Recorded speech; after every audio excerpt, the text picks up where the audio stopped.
नमस्कार, आप सुन रहे हैं टैक्स इनसाइड पॉडकास्ट और मैं हूं आपकी होस्ट सिद्धि कमथानिया। आज का विषय बेहद महत्वपूर्ण है, कड़ा जीएसटी स्क्रूटनी और नया आयकर अधिनियम 2025। भारत का टैक्स सिस्टम तेजी से बदल रहा है। ये डिजिटल डाटा ड्राइवन और कहीं ज़्यादा स्ट्रिक्ट हो रहा है और इन बदलावों को समझने के लिए हमारे साथ हैं एक विशेष अतिथि मिस्टर आशीष कमथानिया, जो मास्टर ऑफ लॉ हैं और जिनके पास 16 साल से अधिक वर्षों का अनुभव है, वो भी टैक्सेशन और लिटिगेशन में। सर, आपका स्वागत है। धन्यवाद सिद्धि जी। ये विषय आज हर टैक्स पेयर और बिजनेस ओनर्स के लिए क्रिटिकल है। मैं आज के इस महत्वपूर्ण विषय पर बात शुरू करना चाहूँगा एक बहुत सीधी लेकिन प्रभावशाली लाइन से। भारत का टैक्स सिस्टम अब रिटर्न फाइल करने का सिस्टम नहीं रहा, बल्कि डेटा के आधार पर सत्यापन का सिस्टम बन चुका है। पिछले कुछ वर्षों में हमने बहुत बड़ा बदलाव देखा है। पहले क्या होता था, टैक्स कंप्लायंसेस लार्जली मैनुअल था, स्क्रूटनी सिलेक्टिव होती थी और कई बार ह्यूमन इंटरप्रिटेशन के पर डिपेंड करती थी। लेकिन अब हर ट्रांजैक्शन डिजिटल फुटप्रिंट छोड़ता है, हर इनवॉइस सिस्टम में कैप्चर होता है और हर मिसमैच ऑटोमेटिकली डिटेक्ट होता है। अब स्क्रूटनी जीएसटी स्क्रूटनी अब सिर्फ जांच नहीं, सिस्टमेटिक एनालिसिस है। आज जीएसटी डिपार्टमेंट जीएसटी आह्वान 3B, ई-वे बिल और बुक्स ऑफ अकाउंट सबको क्रॉस मैच कर रहा है। ये सब एआई बेस्ड है और यह प्रोसेस अब मैनुअल नहीं बल्कि AI based analysis analytical system पर चल रहा है। इसका मतलब है अब चांस बेस्ड स्क्रूटनी नहीं बल्कि सर्टेनिटी बेस्ड डिटेक्शन शुरू हो चुका है। अब इनवॉइस और रियल टाइम मॉनिटरिंग है। इनवॉइस ने गेम पूरी तरह बदल दिया है और अब इनवॉइस जनरेट होती ही सरकार को जानकारी मिल जाती है। फेक बिलिंग की गुंजाइश बिल्कुल खत्म हो चुकी है और कंप्लायंस रियल टाइम हो चुका है, यानी डिले या मैनिपुलेशन की स्पेस अब बिल्कुल समाप्त हो चुकी है। जीएसटी और इनकम टैक्स का इंटीग्रेशन अब सबसे बड़ा बदलाव है। पहले दोनों डिपार्टमेंट अलग अलग काम करते थे, अब GST data, income tax returns, banking transaction ये सब आपस में इंटरकनेक्ट हो गया है। इसका सीधा मतलब है कि आपने एक जगह मिसमैच किया तो दूसरी जगह ऑटोमेटिकली ट्रिगर हो जाएगा। और इस तरह से सरकार नया आयकर अधिनियम 2025 सिंप्लीफिकेशन के साथ स्ट्रिक्टनेस, सरकार का ये ऑब्जेक्टिव बहुत क्लियर है कि कानून को सरल बनाना है, लिटिगेशन कम करना है, लेकिन कंप्लायंस को सख्त भी करना है। फेसलेस असेसमेंट, ऑटोमेटेड नोटिस और डिजिटल हियरिंग अब सिस्टम का हिस्सा बन चुके हैं। अब सब कुछ डिजिटल हो चुका है। अब सबसे बड़ा बदलाव है ह्यूमन से सिस्टम कंट्रोल। पहले था ऑफिसर डेडिकेटेड डिसीजन लेते थे आपके केस पर, अब सिस्टम फ्लैग करता है आपका केस और ऑफिसर केवल उसी फ्लैग को प्रोसेस करता है। तो आज रिस्क कहाँ है? सबसे बड़ा रिस्क इग्नोरेंस में। अगर आपने आज भी बहुत सारे बिजनेसमैन हैं जो रिकंसिलेशन को प्रॉपरली नहीं करते, जो वेंडर वेरिफिकेशन नहीं करते और जो कंप्लायंस को रूटीन काम समझते हैं और रिलैक्स रहते हैं। लेकिन आज के सिस्टम में यह अप्रोच डेंजरस है। तो डियर सिद्धि, अब टैक्स सिस्टम बदल चुका है और अब टैक्स सिस्टम में गलती छुपाना मुश्किल ही नहीं बिल्कुल असंभव हो चुका है। इसलिए आज का डिस्कशन का उद्देश्य डर पैदा करना नहीं बल्कि अवेयरनेस और प्रिपेयर्डनेस बढ़ाना है, ताकि हर टैक्स सिस्टम और बिजनेस ओनर इस नए डिजिटल टैक्स इकोसिस्टम को कॉन्फिडेंटली ऑपरेट कर सके। Thank you sir. अब सबसे पहले हम यह समझना चाहेंगे कि आखिर ये बदलाव इतने महत्वपूर्ण क्यों हैं? क्या यह सिर्फ कंप्लायंस बढ़ाने के लिए है या इसके पीछे कोई बड़ा स्ट्रक्चरल शिफ्ट है? बहुत अच्छा सवाल सिद्धि, और सच कहूं तो यही इस पूरे डिस्कशन का फाउंडेशन भी है। देखिए, पहले भारत का टैक्स सिस्टम बहुत बड़ा और मैनुअल था और फ्रेगमेंटेड था, बहुत फैला हुआ था। अलग अलग डिपार्टमेंट इंडिपेंडेंटली काम करते थे, डाटा शेयरिंग लिमिटेड थी और स्क्रूटनी लार्ज, रैंडम या कंप्लेंट बेस्ड होती थी। यानी कंप्लेंट आई तब डिपार्टमेंट जगता था और फिर उनका डाटा ढूंढ के और फिर उनको नोटिस भेजता था। लेकिन अब जो बदलाव आया है ये सिर्फ प्रोसेस का नहीं, पूरे माइंडसेट और आर्किटेक्ट का भी बदलाव है। आज हम एक clear transformation system old to new देख रहे हैं। ये ह्यूमन बेस्ड सिस्टम से अब एल्गोरिथम बेस्ड सिस्टम हो गया है, यानी जो एल्गोरिथम में पढ़ा होगा उसी के हिसाब से सिस्टम उसको देखेगा। रैंडमली स्क्रूटनी से अब बदलकर 100% डाटा इंटेलिजेंस ड्रिवन स्क्रूटनी शुरू हो चुकी है। पहले लिमिटेड ट्रैकिंग होती थी, अब वो बदलकर 360 डिग्री फाइनेंशियल विजिबिलिटी शुरू हो चुका है। समझिए बदलाव क्यों जरूरी था। सबसे पहले टैक्स इविजन कंट्रोल, जो भारत में लंबे समय तक टैक्स इविजन पर एक बड़ी चुनौती रहा है। बोगस बिलिंग थी, फेक आईटीसी थी, अंडर रिपोर्टिंग ऑफ इनकम थी। मैनुअल सिस्टम इन्हें बहुत मुश्किल से पकड़ पाता था। लेकिन अब चूंकि सारा डाटा एनालिसिस एआई टूल्स के थ्रू होता है, रियल टाइम ट्रैकिंग है, इन सबसे इविजन को सिग्निफिकेंटली रिड्यूस करने की क्षमता दी गई है। दूसरा, data exploration and digital economy. आजकल हर बिजनेस एक्टिविटी डिजिटल हो चुकी है। UPI transactions, banking trials, GST filing और इनवॉइसिंग, ये सब डिजिटल ही है। इतना डाटा जनरेट हो रहा है कि मैनुअल सिस्टम इसे हैंडल ही नहीं कर सकता था, इसलिए सिस्टम को डिजिटल बनाना नेसेसरी था, लग्जरी नहीं। तीसरा, इंटीग्रेटेड गवर्नेंस मॉडल। जो पहले क्या होता था, जीएसटी, इनकम टैक्स, एमसीए सब अलग अलग काम करते थे, सब अपने अपने अलग अलग डिपार्टमेंट थे और वो अपना अपना अलग डिसीजन लेते थे, अपने अलग फाइलिंग सिस्टम था।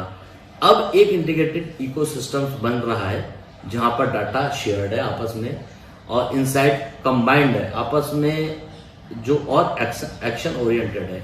यानी अगर इनकम टैक्स में जो डाटा गया है वही जीएसटी और वही एमसीए आपस में देख सकेंगे।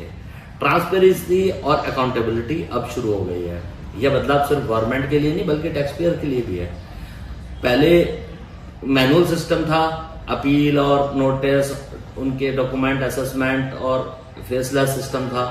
अब पहले मैनुअल था, अब फेसलेस सिस्टम हो गया। ऑनलाइन नोटिस जाएंगे, उनका हमको ऑनलाइन ही जवाब देना होगा। डॉक्यूमेंट बेस्ड असेसमेंट हो गया है। पहले डिस्क्रिपेंसी पावर बहुत कम होती थी और फिर इससे क्या होता है, इससे दिक्कतें कम होती जा रही हैं और फेयरनेस बढ़ती जा रही है। लेकिन एक रियलिटी चेक भी है कि जितना सिस्टम ट्रांसपेरेंट है उतना ही स्ट्रिक्ट भी है। पहले जो एरर्स थी उनको इग्नोर किया जा सकता था, लेकिन अब हर मिसमैच सिस्टम में रिकॉर्ड होता है। और सबसे इंपॉर्टेंट है, सिस्टम डोंट फॉरगेट, तुम्हें समझना चाहिए, और नेवर फॉरगेट, यानी सिस्टम में एक बार जो रिकॉर्ड हो गया वो हमेशा के लिए स्टोर हो गया। वो आज नहीं, कल नहीं, 7 साल बाद, 10 साल बाद और कभी भी देखा जा सकता है। इसका बिजनेस पर क्या इम्पैक्ट है ये भी समझेंगे। आज हर बिजनेस को समझना होगा। अकाउंटिंग अब कंप्लायंस ड्रिवन होना चाहिए, डॉक्यूमेंट रियल टाइम होना चाहिए और रिकंसिलिएशन रेगुलर होना चाहिए। हर महीने आप अपने अकाउंट्स की ऑडिट करें, क्योंकि अब स्क्रूटनी इफ नहीं व्हेन का सवाल है। इसलिए यह बदलाव कंप्लायंस बढ़ाने के लिए नहीं बल्कि पूरे सिस्टम, इकोसिस्टम का प्रेडिक्टेबल, ट्रांसपेरेंट और इको इन्फोर्सेबल बनाने के लिए है। बहुत ही शानदार तरीके से आपने एक्सप्लेन किया सर। अब क्लियरली समझ आ रहा है कि यह सिर्फ चेंज नहीं बल्कि कंप्लीट ट्रांसफॉर्मेशन है। बिल्कुल, और जो इस ट्रांसफॉर्मेशन को जल्दी समझेगा वही आगे एडवांटेज में रहेगा। Thank you. जीएसटी स्क्रूटनी को लेकर बहुत डर का माहौल है, क्या यह जस्टिफाइड है?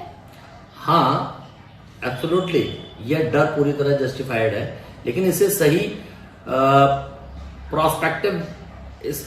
सही प्रोस्पेक्टिव में समझना भी बहुत जरूरी है। पहले स्क्रूटनी का मतलब होता था शायद नोटिस आए, शायद ना आए, कभी आता था कभी नहीं आता था। लेकिन आज अगर मिसमैच है तो स्क्रूटनी निश्चित है, 100% है। अब जीएसटी स्क्रूटनी में क्या बदल गया है ये समझिए। आज डिपार्टमेंट ट्रेडिशनल चेकिंग नहीं कर रहा है बल्कि डाटा ड्रिवन ऑटोमेटिक वैलिडेशन कर रहा है। समझे, सिस्टम क्या क्या चेक करता है, जीएसटीआर 1 और जीएसटीआर 3B का mismatch, sales declaration versus tax paid, ITC mismatch, GSTR 2B versus books, claim किया है आईटीसी, जो किया है वो एक्चुअली अवेलेबल है भी या नहीं आईटीसी, ये सब आपस में मैच करते हैं। E way bill versus invoice mismatch, movement of goods versus reported supply, यानी माल तो बहुत कम आया लेकिन सप्लाई धड़ाधड़ रिपोर्ट हो रही है। Banking data comparison, actual receipt versus reported turnover. और इन सबसे बहुत महत्वपूर्ण बात यह है कि ये सब चेक अब इंसान नहीं, एआई सिस्टम कर रहा है, यानी रियल टाइम है, ऑटोमेटेड है, बिना किसी बायस के। प्रैक्टिकल एग्जांपल से समझाता हूं मैं। मान लीजिए आपने 10 लाख का परचेस किया, उस पर 1.8 लाख आईटीसी क्लेम कर लिया, लेकिन सप्लायर ने जीएसटी-1 में वो सेल ही नहीं दिखाई और टैक्स भी नहीं जमा किया, तो सिस्टम क्या करेगा, आपका आईटीसी जीएसटी-2B में रिफ्लेक्ट नहीं होगा। फिर भी आपने आईटीसी क्लेम किया तो फिर सिस्टम इंस्टेंटली मिसमैच कर देगा, फ्लैग कर देगा, और रिजल्ट क्या होगा, इसका नोटिस आएगा। आईटीसी रिवर्सल के लिए डिपार्टमेंट आपसे कहेगा और इंटरेस्ट और पेनल्टी लगा देगा। तो इसमें लीगल पोजीशनिंग क्या है कि कोर्ट ने बार बार कहा है कि आईटीसी क्लेम करने के लिए इनवॉइस होना ही काफी नहीं है, एक्चुअल टैक्स भी पेड होना चाहिए।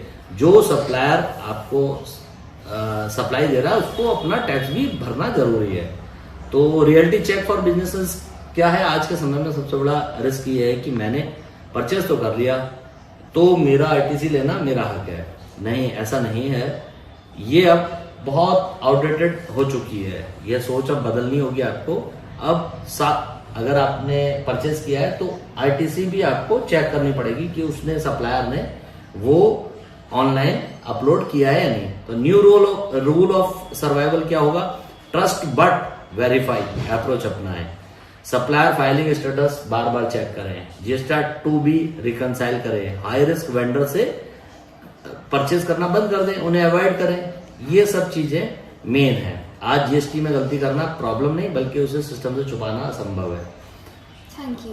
ये एग्जाम्पल सुनकर क्लियरली समझ में आ रहा है कि अब कंप्लायंस में छोटी सी लापरवाही भी कितनी कॉस्टली हो सकती है। बिल्कुल, और इसलिए आज जीएसटी कंप्लायंस केवल अकाउंटेंट का काम नहीं है, ये बिजनेस स्ट्रेटजी का हिस्सा बन चुका है। तो 5 करोड़ टर्नओवर पर ई-इनवॉइसिंग मैंडेटरी होने जा रहा है, इसका इम्पैक्ट? बेटा, इसका बहुत बड़ा इम्पैक्ट है। यह सिर्फ कंप्लायंस चेंज नहीं है, यह पूरी बिलिंग इकोसिस्टम का ट्रांसफॉर्मेशन है। यानी पहले क्या होता था कि जिसका टर्नओवर 5 करोड़ से ऊपर नीचे होता था वो अपनी मैनुअल इनवॉइस बनाता था। अब 5 करोड़ से जैसे ही उसका टर्नओवर ऊपर पहुंचेगा तो उसे रियल टाइम इनवॉइस बनानी पड़ेगी, यानी कंप्यूटर से इनवॉइस बनाएगा, उसी के साथ साथ उसी समय इनवॉइस बनाते ही IRP यानी इनवॉइस रजिस्ट्रेशन पोर्टल पर ऑटोमेटिक अपलोड करना होगा। बिना IRN के इनवॉइस लीगली वैलिड नहीं होगी। दूसरा, सिस्टम जनरेटेड IRN हर इनवॉइस को unique invoice reference number IRN मिलेगा। डुप्लीकेट या फेक इनवॉइस का प्रैक्टिकली अब ये खत्म हो जाएगा। तीसरा, इनवॉइस जो इनवॉइस होगी वो सिंगल सोर्स ऑफ ट्रस्ट होगी, वही डाटा ऑटो फ्लो होगा। कहाँ होगा, जीएसटी-1 में अपने आप आ जाएगा और ई-वे बिल में पहुंच जाएगा। बायर्स जो खरीद रहा है उसके जीएसटी-2B में भी ऑटोमेटिक रिफ्लेक्ट हो जाएगा। तो मैनुअल इंटरवेंशन ऑलमोस्ट खत्म हो जाएगा। जो मेजर रिस्क और चैलेंजेस हैं वो हैं incorrect invoices. Incorrect invoices means instant rejection.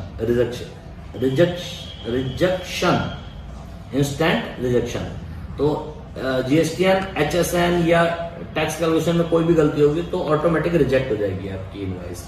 IRP reject करेगा, डिस्पैच रुक जाएगा।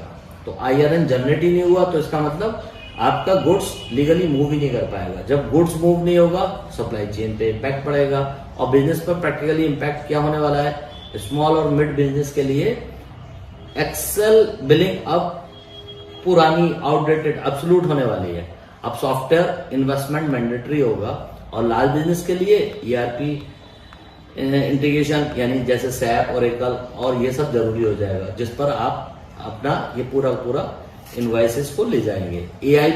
API बेस्ड ऑटोमेशन इंप्लीमेंट करना पड़ेगा।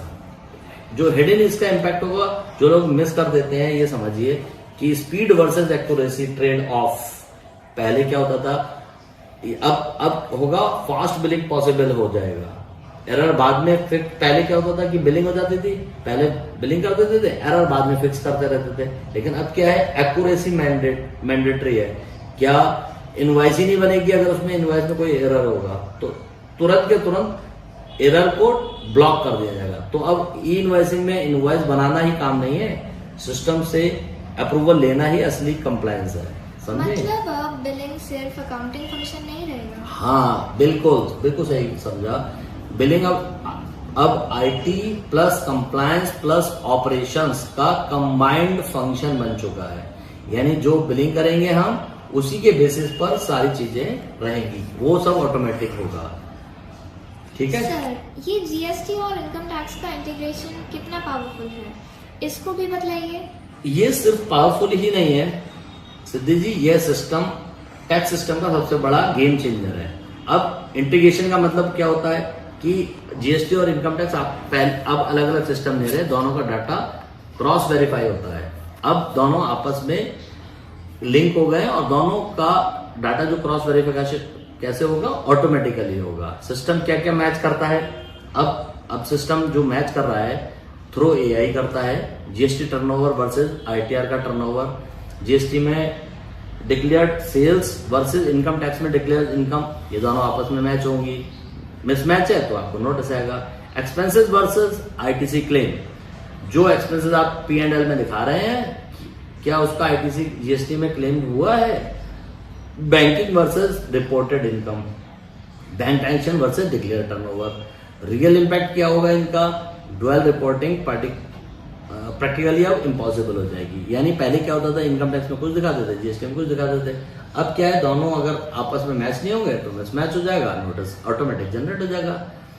पहले क्या, एक जगह कुछ और दूसरी जगह कुछ दिखाना, अब इंस्टेंट रेड फ्लैग हो जाएगा। प्रैक्टिकल में समझिए, आपने जीएसटी में अगर 1 करोड़ का टर्नओवर दिखाया है लेकिन इनकम टैक्स में केवल 70 लाख का डिक्लेयर किया है, तो क्या होगा, सिस्टम ऑटोमेटिक रिएक्ट करेगा और डाटा मिसमैच डिटेक्ट होगा, ऑटोमेटिकली रिस्क फ्लैग करेगा और नोटिस 100% आएगा।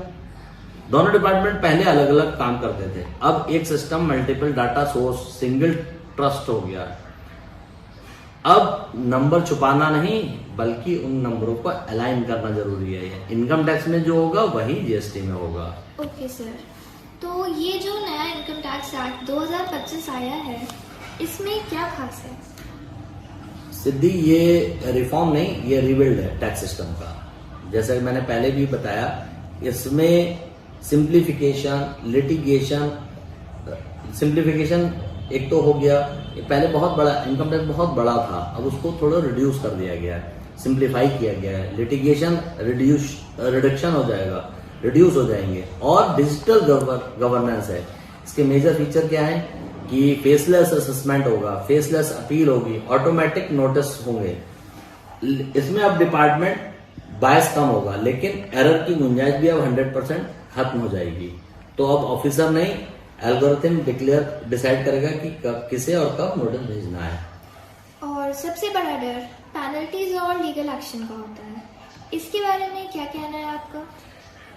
आज कंप्लायंस फेलियर का मतलब है डायरेक्ट फाइनेंशियल और लीगल एक्सपोजर। देखिए अब रिस्क एरिया क्या क्या है, जैसे fake invoice, bogus billing, non filing, data mismatch, ये सब अब खत्म होते जा रहे हैं। ये सब हाई रिस्क एरिया है, अब इन सब पर लगाम लगेगी हैवी।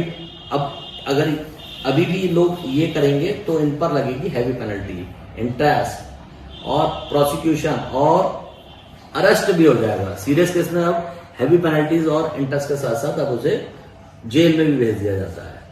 तो इग्नोरेंस अब एक्सक्यूज नहीं है, एविडेंस बन जाता है। तो आपको अपनी ज्ञानेंद्रियों का उपयोग करते हुए सही सही कार्य करना होगा।